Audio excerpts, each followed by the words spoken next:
Agora, conduzindo o painel número 11, tema central deste painel, normas regulamentadoras e procedimentos operacionais, iniciativas no setor portuário.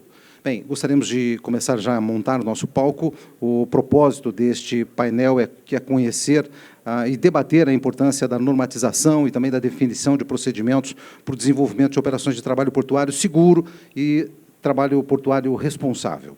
Gostaríamos de convidar, então, para coordenar, assumir aqui a função dupla de coordenador e expositor. Por favor, venha ao palco o engenheiro Emerson Braga, por favor.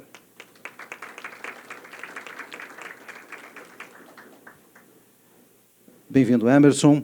Pedir também para que venha ao palco, por gentileza, atuando como debatedor, Dr. Mário Teixeira, por favor, Dr. Mário, queira vir ao palco. Dr. Mário é presidente da FENCOVIB, a Federação Nacional dos Conferentes, Consertadores de Cargas e Descarga, Vigias Portuários, Trabalhadores de Bloco, Arrumadores e Amarradores de Navios nas atividades portuárias. Seja bem-vindo, Dr. Mário Teixeira. Convidar também o debatedor, senhor Denis Santos Souza. Por favor, senhor Denis, queira vir ao palco. Denis Souza, gerente de logística da Eldorado Brasil Celulose. Seja bem-vindo. E convidar também a debatedora, a senhora Glauciere Lugarinho. Por gentileza, queira também vir ao palco. A Glauciere Lugarinho é gerente de saúde ocupacional e segurança do trabalho do OGMO Santos. É também membro do Comitê Técnico Permanente de Segurança, Saúde no Trabalho e nas Operações Portuárias da FENOP. Senhores, sejam bem-vindos, é bom tê-los conosco. Fiquem à vontade, se acomodem. Senhor coordenador, para a condução dos trabalhos, o senhor tem a palavra, fique à vontade. Bom, boa tarde mais uma vez. Obrigado aí mais uma vez, Sérgio, pela oportunidade de estar aqui, Cris, as meninas da FENOP, todos vocês que fazem esse evento brilhante, os trabalhadores que aqui estão, os empregadores que aqui estão. É um tema extremamente relevante. A gente foi fazer uma prévia dessa apresentação com o Ministério do Trabalho e nós tivemos alguns problemas nessa prévia. E aí uma das pessoas que estava cotada para vir aqui do Ministério do Trabalho não se sentiu empoderado dentro do assunto. A gente vai falar apenas da NR1 e da NR4, por exemplo, e da relação, nossa, empregadores, com o Ministério do Trabalho. Então, esse trabalho feito pela NR1 é um trabalho extremamente importante. É um trabalho extremamente importante. A NR1...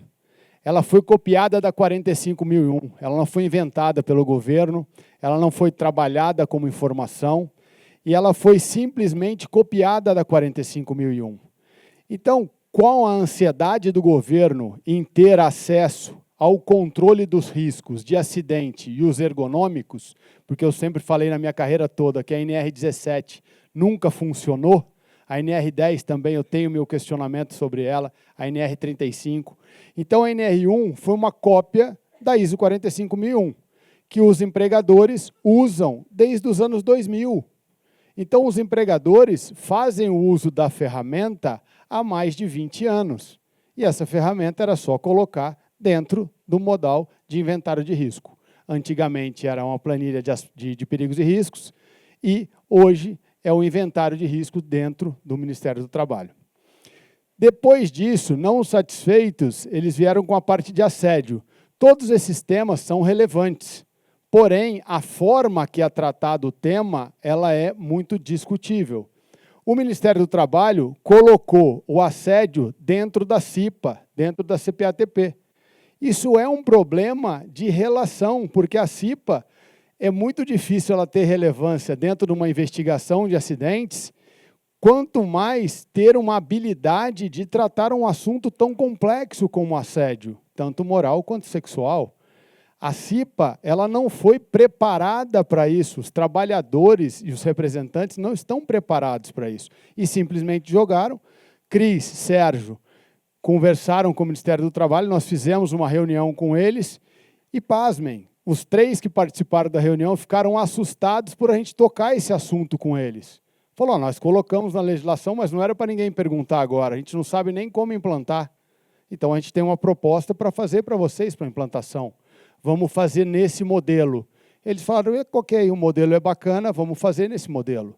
Qual é o modelo? A CIPA, ela é um promotor de uso dos canais de denúncia, dos canais de compliance, dos canais de comunicação, de acesso ao Ministério do Trabalho, tal. E a gente trata isso como sendo possivelmente um caso de polícia.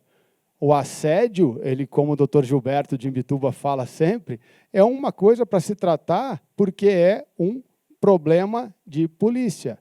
Então, eu não tenho competência para julgar um assédio. Eu não tenho competência como engenheiro, mas a polícia tem investigadores para fazer isso e tem processos a correr. Então, nós incentivamos que todos tenham voz dentro das organizações. E agora, dia 26 de maio, entrou o risco psicossocial.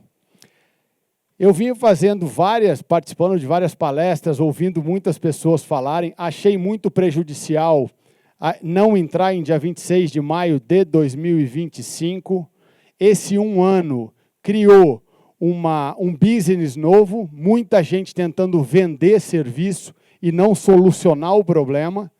E eu participei de um último evento na Associação Paulista de Medicina do Trabalho, onde tinha um engenheiro falando e tinha um médico falando.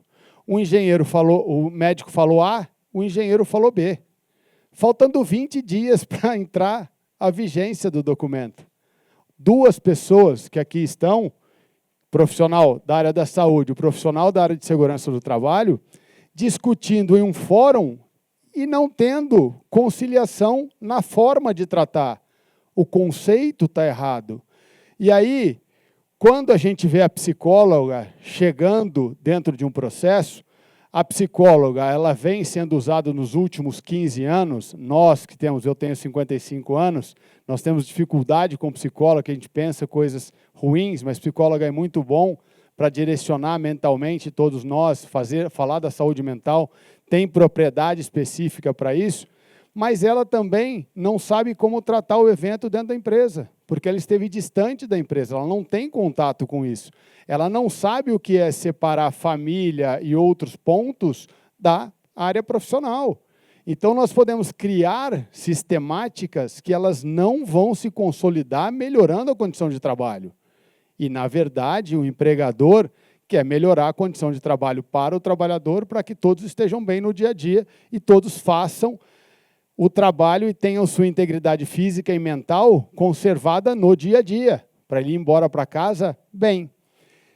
Tudo isso que eu estou falando para vocês, eu acho uma desconexão, porque o governo sabe como fazer, porque ele tem registro para fazer. Os Estados Unidos não é um dos melhores países ou mais rico do mundo, porque ele não olha indicador. O indicador está dentro do Ministério do Trabalho, está dentro do INSS. Se eu tenho, em 2014, 220 mil afastados por saúde ou transtorno mental, se eu tenho hoje 546 afastados por saúde mental, o que eu tenho que perguntar facilmente? Qual o segmento mais contribui? Um gráfico e um Pareto resolve o problema do mundo. Só que as pessoas não querem identificar o que é realmente que está sendo feito. Quem são os maiores promotores de afastamento? Instituições financeiras, banco. Tenho certeza que vocês têm um conhecido do banco que teve burnout, teve um afastamento ou está afastado ainda. Atendimento e saúde hospitalar. Super difícil trabalhar. SUS, não é fácil trabalhar. Muitas pessoas, enfermeiras, técnicos de enfermagem e tal, muitos afastados. O maior índice de morte está dentro do hospital, das pessoas que cuidam da saúde dos outros. E o terceiro são funcionários públicos que são o próprio governo. Professores do ensino básico, policiais, são os maiores afastados. Agora, se eu tenho 3, que no meu Pareto ele tem uma ascensão maior, por que eu não fiz um plano piloto de um programa dentro dos 3 para avaliar como eu resolvo o problema? Porque essa evolução continua sendo nos 3. Por que a gente não faz um piloto lá dentro? Não, a gente resolveu jogar todo mundo no mesmo balaio, falar que tudo está ruim, que todo mundo está pressionado, que todo mundo está não sei o quê, e generalizamos tudo. Como a gente faz com funcionário público? Todo funcionário público é ruim. Todo político é ruim. A gente tem mania do Brasil de trabalhar com batelada. Batelada não tem trabalho, não tem solução. Tudo se perde, nada se constrói. Outra questão é, a gente tem, em cima da NR1, problemas com análise de indicadores. Beleza, ok, está tudo bem, a gente não analisou o indicador. Nós estamos sofrendo agora com a mudança da NR4. O Porto tem grau de risco 3. Quem tem grau de risco 4? Mineração, plataforma de petróleo. O Porto é igual mineração, é igual plataforma de petróleo? Eu tenho certeza que não. Os nossos indicadores trazem junto ao OIT que nós estamos no indicador aceitável dentro do processo. A gente precisa migrar esse indicador para a taxa de frequência estar abaixo de 20 e a taxa de gravidade estar abaixo de 500, nós estamos trabalhando para isso. Nós estamos fazendo os POPs, nós estamos com relação com o trabalhador, nós estamos tentando ter relação com o governo, mas o governo toda hora corre da mesa. Ele não quer sentar para discutir os pontos críticos. Nós já falamos, elenca 5 pontos de vocês, que vocês acham que o Porto está ruim, a gente resolve. A gente pega a FENOP, pega o SINDOPS, pega o OGMO, e a gente resolve os 5. Depois a gente passa para os outros 5. E assim a gente faz em 1, 2 anos. E a gente vai ter isso como referência. Não, o governo continua tendo uma postura de interpretação de leis do seu escritório. Eu recebo todo dia informação do pessoal no Brasil dizendo que algum auditor fiscal do trabalho fez um e-mail e pediu documentação, e aí na hora que ele manda a documentação, ele recebe 5, 6, 7, 10, 15 notificações ou autuações. Por interpretação errada, eu vou mostrar para vocês por quê. A NR1 é um documento super complexo para quem trabalha, para quem é profissional de saúde e segurança.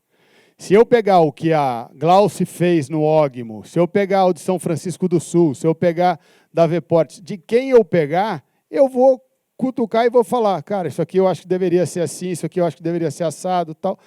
E ele que está dentro, inserido daquele corpo de cultura dentro daquele processo, ele tem muito mais propriedade para falar do que eu, que conheço a ferramenta. Imagina o auditor fiscal do trabalho tentando interagir com o documento. O primeiro ponto de autuação, isso aqui é um slide que é feito por um cara do Ministério do Trabalho, o slide não é meu. Ele diz que o primeiro ponto que ele mais aplica autuação é no plano de ação do documento. Eu subi num estado para resolver o problema de um PGR e eu tive que ir no Ministério do Trabalho para conversar com o auditor fiscal, porque ele tinha dado 3 autuações em cima do PGR, que foi outra pessoa que fez. E aí eu apresentei o PGR que eu ia fazer, ele falou que gostou, mas ele não entendia nada daquilo, que ele ia chamar uma pessoa que tinha participado da NR1. Ele chamou, a pessoa veio, a gente conversou e no final ela falou, teu PGR está errado. Eu falei, mas o que você acha que está errado nele? O plano de ação. O que você acha que tinha que ter no meu plano de ação? Ah, para cada linha que você colocou no PGR, você tem que ter uma ação dentro do plano de ação. Eu falei, negativo. O documento quem manda sou eu que estou fazendo. Eu tenho uma metodologia por trás dele que indica que quando eu fico até moderado no risco residual, eu não preciso fazer ação porque o meu risco está controlado. E aí eu expliquei para ela, eu posso trabalhar com a escada acima de 2 metros? Posso. Posso trabalhar com andaime? Posso. Posso trabalhar com a plataforma elevatória? Posso. Qual mitiga mais o risco se tudo dá para se usar os 3 de forma a contento de segurança do trabalho? a escada é mais arriscada, em segundo plano, o andaime, em terceiro plano, a plataforma. Se eu não tenho dinheiro para comprar uma plataforma, eu não posso fazer o meu trabalho? Eu tenho que botar na linha do seu plano de ação que eu vou comprar uma plataforma elevatória? Não preciso. Eu tenho maneiras de trabalhar com o andaime e com a escada de forma segura. É desejo seu que eu tenha uma plataforma. E outra, se eu chegar a comprar a plataforma e a minha empresa não estiver rentável o suficiente, minha plataforma quebrou, eu não posso voltar para o andaime? Aí ela falou, faz sentido o que você está falando, nunca tinha pensado desse jeito, seu plano de ação está certo. Eu conversei num dia com 2 auditores fiscais num estado do país para virar a cabeça dele, senão ia continuar tomando autuação. Para cada ponto desse daqui, sem PGR, aí é um detalhe. Você está sem PGR, não apresentou, ok. Sem inventário de risco, aí eu acho que os dois estão conectados. Eu queria falar só de 2 aqui, para não me estender muito. Severidade e probabilidade. Severidade e probabilidade, diferente, desculpa, ministro, se o ministro vai ouvir depois, mas o documento é totalmente subjetivo. A engenharia de segurança do trabalho não é uma engenharia exata, é uma engenharia subjetiva. O que a Glauce vai olhar e falar de uma matriz, de 1 a 5, do documento dela, vai ser diferente da minha. Mas na empresa dela, ela conhece a cultura como poucos. E aí ela vai colocar o número 3. O auditor fiscal não tem que chegar lá e falar, eu acho que é 4. Isso não é plausível e não agrega nenhum valor ao processo. Eu falo para o auditor fiscal, não pegue o PGR para você analisar, você não tem competência para isso. O que um auditor fiscal do trabalho deseja? Que o trabalhador receba a informação que está dentro do PGR, que foi feita para o profissional de segurança do trabalho, que é extremamente complexo. Nós, quando entramos nesse prédio aqui, nós pedimos na recepção qual que é o cálculo dessa viga aqui, quantos ferros tem aqui para saber se eu posso ficar debaixo dela ou não. Então, o PGR não é um documento para se ver.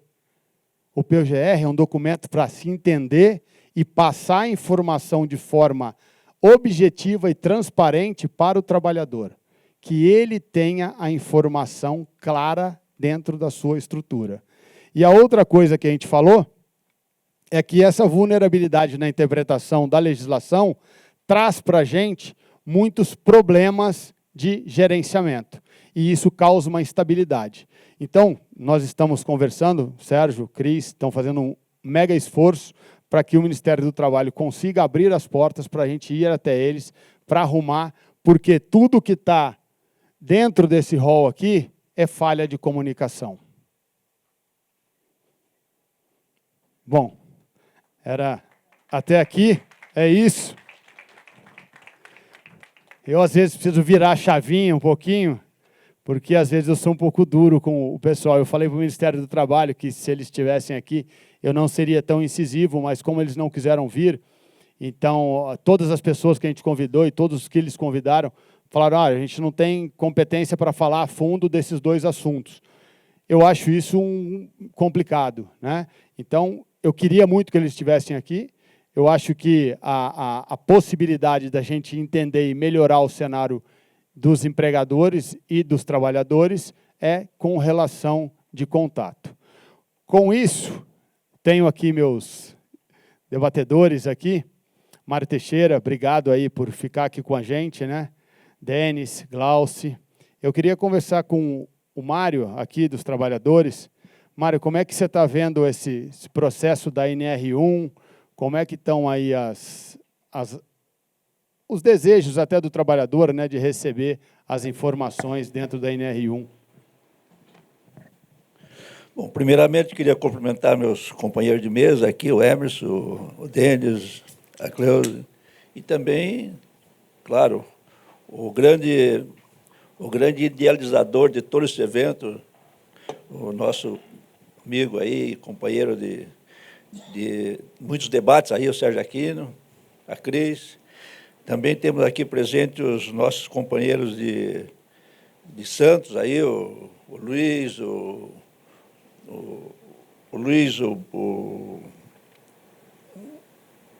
Janeto, o Sanches, né, o presidente dos Conferentes Santos, o Janeto, nosso companheiro, presidente da federação. Temos aqui também o Gama, portuário.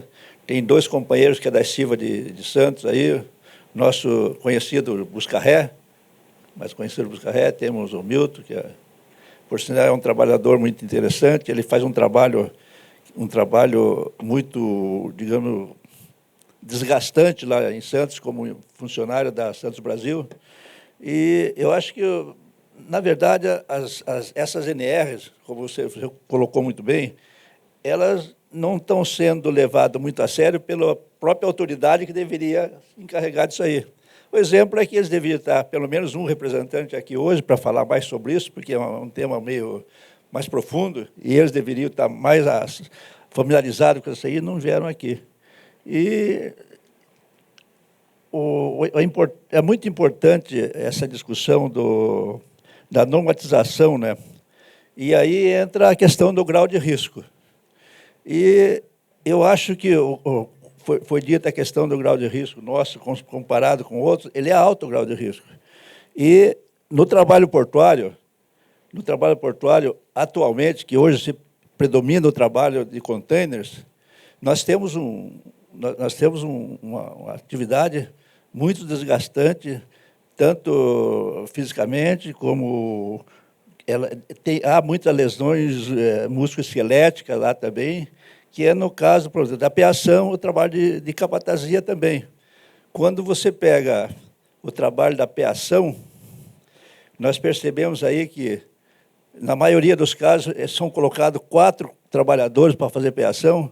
É muito desgastante, fica 2 de um lado do container e 2 de outros.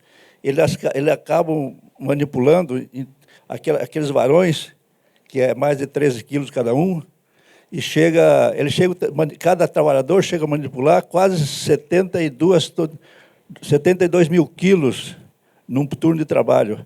E isso vem trazendo muitas lesões, principalmente há muitos casos de LER, porque, além deles manipular os varões, eles também manipulam as castanhas. E aquele trabalho de rotação de castanha vem trazendo muito problema de LER. E quando se trata do trabalho ser feito por trabalhadores avulsos, rodiziários, ainda isso aí é um pouco amenizado, porque esse desgaste físico é distribuído por diversos trabalhadores. Pega-se o caso lá de Vitória, por exemplo, quem faz o trabalho de peação é o pessoal da equipe da estiva. Então, como ele é rodiziário, não é a mesma equipe que está todo dia fazendo o mesmo trabalho.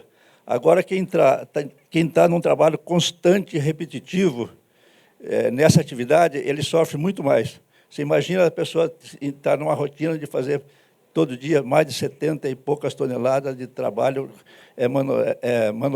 manipulando os varões. Cada varão desse tem mais de 13 quilos.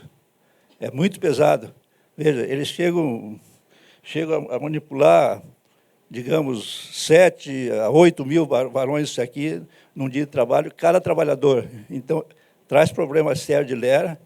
E, no caso dos arrumadores e dos trabalhadores de capatazia, que é o caso de Santos, a colocação e a retirada de castanhas é um movimento rotativo que está trazendo muitos problemas de LER, e a gente não está tendo aí, lamentavelmente, uma atenção maior, principalmente das autoridades de saúde, Ministério do Trabalho, principalmente, o pessoal da fiscalização do Ministério do Trabalho. A gente tem conhecimento aí, que tem muitos companheiros que têm feito reclamações e pedido mais atenção do Ministério do Trabalho, e não tem tido atenção, como também não há uma atenção maior do próprio Ministério Público. Esse trabalho é desgastante, só quem conhece, que vive isso aí, são os companheiros, principalmente aqueles que trabalham com vínculo empregatício, que fazem esse trabalho rotineiramente. Todo dia está fazendo trabalho, e tem muitos companheiros que a gente sabe que está passando por um problema sério de lesões musculares e problemas de LER. Então, é importante essa discussão para que se abra um debate mais profundo sobre isso aí, que realmente precisa ser verificado esse assunto, viu, meu companheiro Emerson? Seria isso.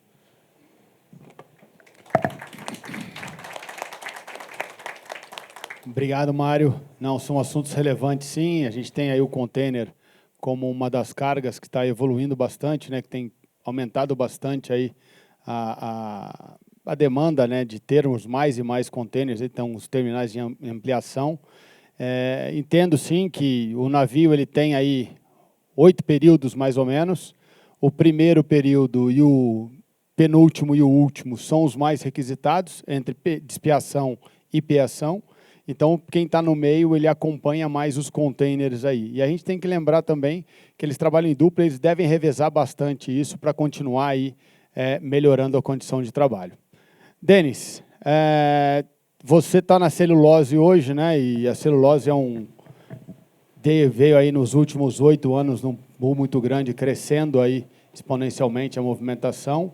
Como é que você está vendo essa parte de NR1 e da NR4 aí, junto à parte de celulose no dia a dia? Bom, boa tarde a todos. Boa tarde, primeiramente, ao senhor Sérgio Aquino, né, pela oportunidade, Cristina, Fagá, né, pela organização e por todos os painéis aqui, né, apresentados. Nós somos os últimos, mas não menos importante, né? Agradecer ao Hermes pelo convite, né, em nome do Sopesp. Agradecer aos companheiros aqui de painel também, né, pela oportunidade de poder debater um tema relevante, aí, como bem apresentado por você. Bom, de fato, os números não mentem, né? E você reforçou isso, né? Então, o nosso segmento ele tem trabalhado bastante no sentido de tentar minimizar esses riscos, minimizar a questão dos acidentes, dos incidentes, né? Atuar para que, de fato, a gente não tenha um índice tão alto a ponto de mudar o grau de risco, né? Então, é um trabalho contínuo, como números anteriores, né, que da evolução desse trabalho, por exemplo, no container, aí, que se demorou tantos anos para chegar na evolução de hoje. O meu segmento, por exemplo, né, no caso da celulose, ela certamente não vai demorar esse mesmo período, né, quer seja pelas evoluções, quer seja os investimentos no setor, pela necessidade, concorrência, enfim, todos esses pontos contribuem no sentido de acelerar o processo a ponto de não demandar tanto tempo para isso. E eu falo em nome da Eldorado, mas todas as empresas do segmento, e a gente acompanha também, né, essa questão dos investimentos, essa questão das ações, né, para que esses eventos não aconteçam ou sejam reduzidos numa relação total. Então, se você for analisar o boom da celulose aí nos últimos 6, 7 anos, e o que a gente tem feito, né, no sentido de tentar reduzir os índices de acidentes, incidentes, trabalhando com investimentos que já estão no plano anual, os investimentos relacionados à segurança, olhando as tecnologias, olhando exatamente as melhorias aí a mundo afora, no sentido de trazer para a nossa área portuária, né? Então, quem está de fora, né, eu fico feliz de participar de um fórum onde a gente não precisa explicar o que é TPA, né, não precisa explicar algumas siglas, né, porque na maioria dos locais, quando você tenta trazer um tema, você precisa explicar o que é, né, algumas siglas. Enfim, e a gente pode falar abertamente aqui. Então, assim, em alguns painéis foi comentado, inclusive o anterior, né, das dificuldades de treinamentos, das dificuldades que são impostas, quer seja pelas burocracias, e os próprios terminais eles têm tentado avançar e não esperar por esses acordos, né? Então, no nosso caso, por exemplo, em vários momentos e várias necessidades de treinamento, nós mesmo temos feito os investimentos para poder dar celeridade e acelerar um pouco dos resultados. E esses POPs, esses fóruns, essas discussões aí com os órgãos, justamente para que a gente possa ter um melhor resultado. E esses investimentos eles não vêm só olhando para o terminal, ele não vem olhando só para dentro do armazém, vamos dizer assim. Ele vem olhando de forma geral. Então, essa evolução, né, essa necessidade de evoluir esses, sei lá, 20 anos, 20 e poucos anos da condição do container anterior para que ela é hoje, você, tanto o Mário trouxe como você também reforçou, né, os navios são diferentes, a condição de trabalho é diferente, tem oportunidade? Tem, vai continuar tendo. Mas o exemplo da celulose hoje, o que a gente produz hoje na celulose, a gente saiu de 4, 5 mil toneladas há 8 anos atrás, hoje a gente produz 30 mil toneladas e com índice de incidentes e acidentes baixíssimo, né? Eu posso trazer números reais aqui, por exemplo, olhando para o nosso terminal, um acidente por ano numa condição que não está ligada diretamente à operação portuária, ou seja, é uma atividade de apoio, né? Então, e que conversa com os seus números de redução, né? Então, mas isso é à toa, é do dia para a noite? Não, são investimentos, é trazer uma cultura de segurança, né, que isso não é fácil, né? Essa cultura de segurança ela não acontece do dia para a noite, ela não vem só à base de um treinamento específico, ela precisa de toda uma contextualização e um engajamento dos profissionais, e isso a gente tem replicado não só para os seletistas, mas também para os TPAs, toda vez que a gente tem oportunidade e necessidade, né? Então, várias melhorias no intuito de manter a produtividade ou melhorar a produtividade, mas também olhando a questão de segurança, né? Uma vez que você tem acidentes e incidentes, isso prejudica o resultado como um todo, né? Então, falando de NR4, eu acho que a gente tem bons argumentos e tem bons índices para poder mostrar, para compartilhar com quem quer que seja, o Ministério, enfim, né? Oportunidades a gente tem e digo pelo segmento, a gente não está confortável, né? Ou seja, a gente está trabalhando para mais. Então, tem muitas tecnologias, muitos equipamentos que têm nos auxiliado, né? Tem auxiliado os TPAs, então, o nosso terminal, por exemplo, que detém de vários equipamentos móveis, né? Que depende e muitas pessoas circulando, como eu comentei há pouco, o índice de acidente é quase zero, né? Isso é fruto de um trabalho de cultura de segurança, de treinamento, de reforço, né? Dar um exemplo muito simples aqui, né? Mas que funciona muito bem, é como se a gente estivesse andando numa calçada limpa e quisesse jogar o lixo no chão. Você não consegue porque a calçada está limpa, você fica meio sem graça. E a cultura de segurança, eu acho que é um pouco disso, né? Quando você tem uma cultura de segurança, o trabalhador ele vai olhar para o lado e fala assim, cara, aqui eu não posso fazer um desvio. Eu preciso me adequar aqui, porque ele foi treinado, ele foi orientado e ele está dentro do ambiente onde isso contribui para que ele possa executar a atividade de forma segura. E é o que a gente quer, né? No final do dia, todos querem, independente de ser avulso ou seletista. Então, a gente tem trabalhado forte nisso, os investimentos eles estão ativos e sempre buscando melhoria contínua em relação a esse ponto. E aproveitando também, né, o ponto da NR1, muito bem comentado por você, a gente ouve uma palavra muito atual relacionada a compliance, né? Compliance. Eu acho que as empresas também estão se adaptando a isso, né? De modo a tentar trazer um ambiente mais seguro, um ambiente onde, psicossocialmente, a gente tem a condição também de acolher esse trabalhador, né? Isso não só tem a ver com a classe trabalhadora, tem a ver também com as lideranças, né? Porque eu acho que começa muito com a liderança. No sentido de absorver, né, porque a liderança é muito responsável pelos filtros, por filtrar esse nível de informação e de como repassar, né? Então, preparar esses profissionais, tanto no sentido da empresa dar condição a eles, para que eles possam também cascatear isso para o restante da equipe, enfim, para as outras áreas. Então, é um tema que provavelmente a gente vai falar muito ainda sobre isso, né?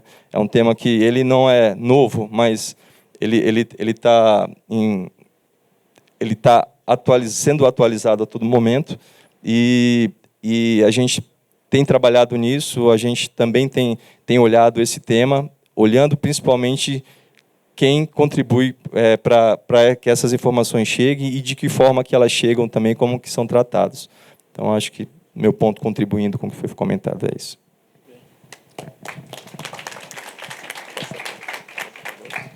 Obrigado, Denis. Excelente. Glaucio, sei que você administra muito bem um OGMO lá, que o Evandro te dá muito suporte. Seus pares, o pessoal que trabalha com você dentro de SSMA lá, dentro de SST, lá no OGMO, te dão um apoio bastante grande. Os dois Marcelos são aí muito bons no que eles fazem. Queria ouvir um pouquinho de você, como é que está isso, como é que está o desafio, porque os seus trabalhadores estão tudo emprestado, né? Lá, o seu do escritório você cuida muito bem, mas os que estão emprestados ali você precisa de ajuda. Conta um pouquinho como é que é isso. Bom, vamos lá. Boa tarde a todos e a todas. Gostaria de cumprimentar meus colegas de painel, né, agradecer o convite da FENOP, na pessoa do Sérgio Aquino e da Cris, e parabenizar pelo evento, né? Mais um ano a gente está aqui falando de assuntos tão importantes, né? Dentro aí de cada pauta bem elaborada, importante para a atividade portuária. E esse ano a gente tem esse desafio dos riscos psicossociais, que a NR1 traz, né? Os demais riscos, PGR, inventário de risco, a gente já tinha delineado, acho que atendendo muito bem, sempre alinhados com os operadores portuários, né, que eu acho que isso é importante, porque para que funcione, já que os nossos trabalhadores estão sempre emprestados aí aos operadores, né? Bom, do meu ponto de vista, a inclusão dos fatores psicossociais, né, desses riscos psicossociais dentro da NR1, vem para reconhecer a importância de que nós façamos a análise do trabalhador, né, como um todo, de forma multidisciplinar, através de equipes multidisciplinares. Tá? Então, focando também nessa questão da saúde mental do trabalhador, isso é muito importante. Nós, lá no Ogmo de Santos, há alguns anos, acho que 3 anos aproximadamente, nós já identificamos a necessidade de ter um profissional habilitado, né, um profissional adequado para tratar dessas questões junto dos trabalhadores. Então, a gente implantou algumas ferramentas lá de gestão de saúde e segurança, onde percebemos a necessidade de um profissional habilitado, na figura aí de uma psicóloga, para que fizesse esse acolhimento do trabalhador e fizesse essa análise do ponto de vista psicossocial, para que eles desempenhassem as atividades deles. Então, com o advento dos riscos psicossociais dentro da NR1, nós percebemos que a grande maioria do que a norma exige, nós já praticamos lá no Ogmo, né? Então, o que nós fizemos? Nós descrevemos um programa específico, né? Um PGRP, aí de gerenciamento de riscos psicossociais, onde nós colocamos todas essas ferramentas que a gente e as ações que nós já tomávamos. Descrevemos essas ações em programas para ter coisas tangíveis aí, porque afinal de contas, quando o auditor fiscal bate na nossa porta, ele precisa de evidências, então a gente precisa ter programas, precisa ter documentos para mostrar para eles, né? E aí a gente reuniu todas essas informações. Então, quais são as ações que nós temos lá para tratar essas questões dos riscos psicossociais? Nós temos a análise ergonômica do trabalho, né, onde a gente consegue verificar a questão de exigibilidade, a questão do esforço, a questão da produtividade, do trabalho em turno e noturno, enfim. E, para isso, a gente consegue, identificado o perigo, a gente trabalha ele, coloca dentro do inventário de risco, lá no PGR, e as medidas de controle. Nós temos a questão, né, dos demais riscos que já estão dentro do PGR. Nós temos também, junto da equipe de saúde e da nossa psicóloga, a avaliação psicossocial de todos os trabalhadores, que principalmente os que atuam aí operando equipamentos, né? Então, ela aplica questionários focados nessa questão da análise do psicossocial do trabalhador. Então, vai olhar a cognição do trabalhador, a capacidade dele de reação, né, a condição que ele se encontra atualmente, naquele momento. Aí, junto disso, nós temos uma entrevista individual que ela faz com cada um, onde ela consegue analisar o momento daquele trabalhador, o momento pessoal. De repente, aquele trabalhador está passando por uma questão com a família, né, uma coisa que está em casa, ou se há alguma coisa motivada do trabalho. Então, o risco psicossocial, ele é muito suscetível, né? É uma linha muito tênue ali para a gente delimitar onde começa. O que está causando a patologia? Fato é que o Emerson mostrou aqui para nós que as pessoas estão adoecendo. Isso é um fato, né? E de onde vem essa questão? Ela está vindo do laboral ou é do pessoal? Qual é o momento onde esse trabalhador está desenvolvendo essa patologia? Então, acho que isso é importante, né, para que a gente faça essa análise. E essas são algumas ferramentas que nós usamos lá. Uma outra ferramenta importante também é, toda vez que o trabalhador portuário avulso ele passa na saúde, na medicina ocupacional do Ogmo, para fazer o seu periódico, ou no exame de monitorização, enfim, o médico aplica um questionário, né, que nós, uma indicação da OMS, tem 20 questões. Se dessas 20 questões, né, 7 forem indicadas lá como positivo, automaticamente ele é encaminhado para a psicóloga. Então, ele já fica dentro do circuito.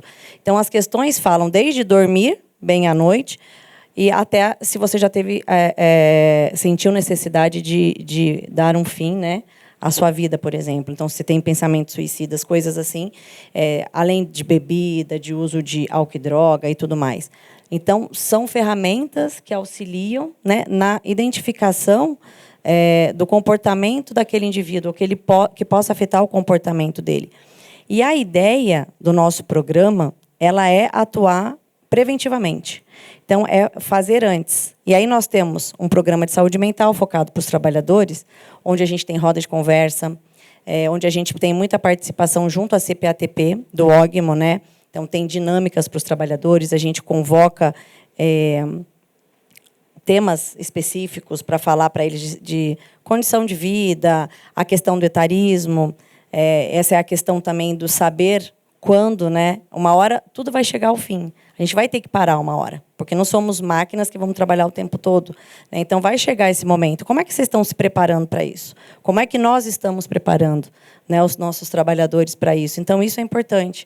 Então, são temas, né, que são embrionários ainda, porque a gente carece muito da divulgação e da vinda desse trabalhador. Hoje, a gente depende que eles venham a nós para que a gente possa dar informação, mas a gente usa muito recurso tecnológico do ponto de vista de recados para dar informação, de procedimentos.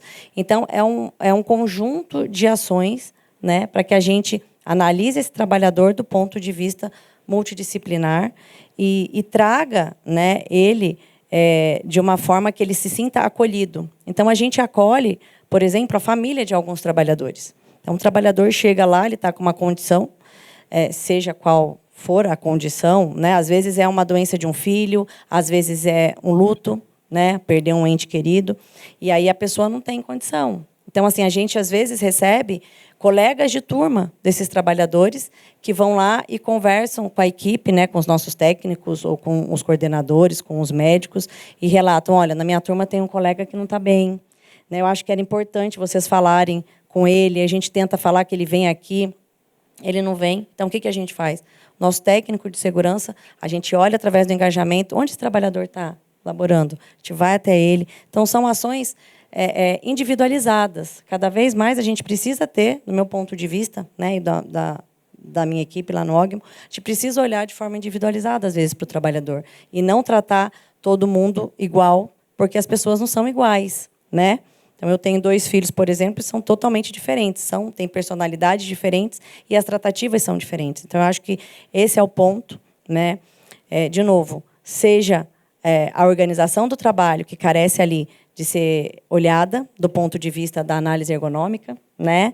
Que os profissionais de segurança vão estar a cargo disso, seja uma questão que precisa ser identificada durante um exame preventivo lá, né, durante o ASO, que o trabalhador está passando lá com a nossa equipe de saúde, para ter esse olhar e conseguir identificar a condição do indivíduo naquele momento, para que a gente possa propor ações, né, e tratar esse trabalhador para que ele esteja apto ao trabalho, né, na sua integridade, para que ele volte para casa, né, inteiro.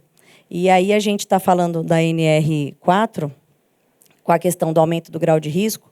Nós, no OGMOS, nós estamos em junho, eu acho que nós estamos, Silvestre me corrige aí, há 3 ou 4 meses sem acidentes. Então, nós tivemos, né, 3 meses, 4 meses que nós não tivemos nenhum acidente com afastamento, né, na quantidade de horas de trabalho que nós temos lá, que são bem altas. Então, acho que é esse o recado.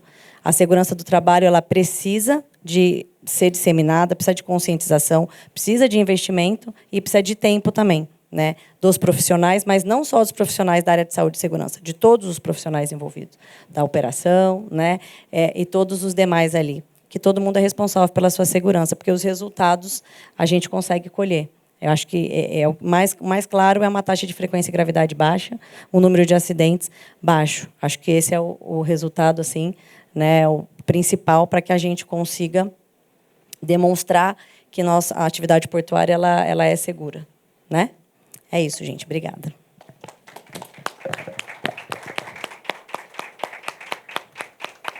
Obrigado, Glaucio. É um trabalho excelente lá. Eu acho que vocês fazem um trabalho já com psicólogo há algum tempo. Então, a experiência que vocês têm, eu acho que dá para compartilhar e fazer benchmark com os outros localidades. Pessoal, quero agradecer, Sérgio, por esse momento aqui. A gente está encerrando agora aqui mais um painel. Não sei se alguém tem alguma pergunta, né, para a gente trocar ideia nessa NR1. é super desafiador a implementação da NR1. Implementar a ferramenta quer dizer realizar a análise ergonômica preliminar, né, que é uma análise ergonômica mesmo, que vai trazer aí dentro do questionário e mostrar um pouquinho da condição cognitiva e outros pontos que ela analisa no dia a dia do trabalhador, que o trabalhador possa expressar ali a sua vontade. E aí colocar, estratificar esse resultado para dentro do PGR, dentro do inventário de risco. Se tiver alguma coisa no plano de ação, elaborar o plano de ação e colocar o que você está fazendo, se um programa ou qualquer outra coisa que seja. Bom, se não temos perguntas, Sérgio, obrigado mais uma vez. Cris, obrigado mais uma vez. A quem está no painel aqui, Mário Teixeira, super desafiador para o senhor estar aqui com a gente aqui, mas, pô, muito obrigado, agregou bastante. Denis, Glauci, obrigado mesmo aí. Meninas, obrigado.